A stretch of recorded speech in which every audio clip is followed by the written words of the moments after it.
भागवत पुराण श्रीमद् भागवतम के प्रथम स्कंध में राजा परीक्षित और कलयुग के मिलन की एक बहुत ही प्रभावशाली कथा है जो हमें आज के समय के बारे में बहुत कुछ सिखाती है।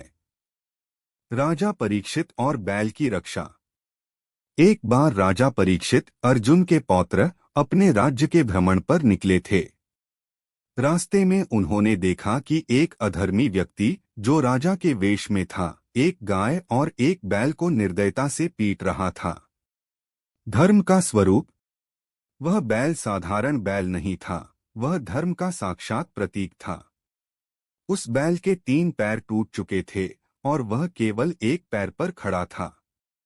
पास ही खड़ी गाय पृथ्वी का रूप थी जो अत्यंत दुखी थी।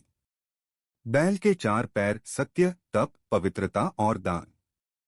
सतयुग में धर्म के चारों पैर सुरक्षित थे, लेकिन जैसे जैसे समय बदला अधर्म के कारण 3 पैर नष्ट हो गए। अब केवल दान का पैर शेष था। कलयुग का आगमन।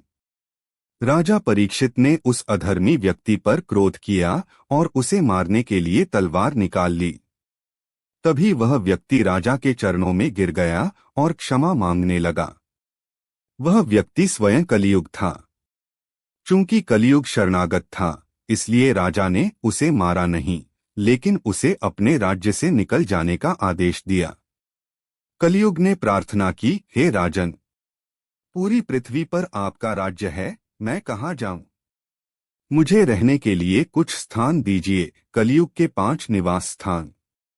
राजा परीक्षित ने कलयुग को रहने के लिए ये 5 स्थान दिए।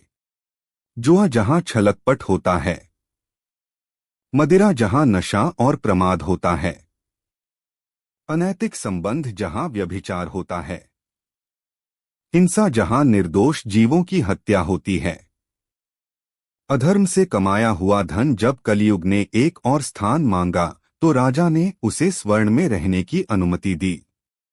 कथा का सार। जैसे ही कलयुग को सोने में स्थान मिला, वह राजा परीक्षित के सोने के मुकुट में जा बैठा। इसी के प्रभाव से राजा की बुद्धि भ्रमित हुई और उन्होंने ऋषि शमीक के गले में मृत सांप डाल दिया, जिसके कारण उन्हें 7 दिनों में मृत्यु का श्राप मिला।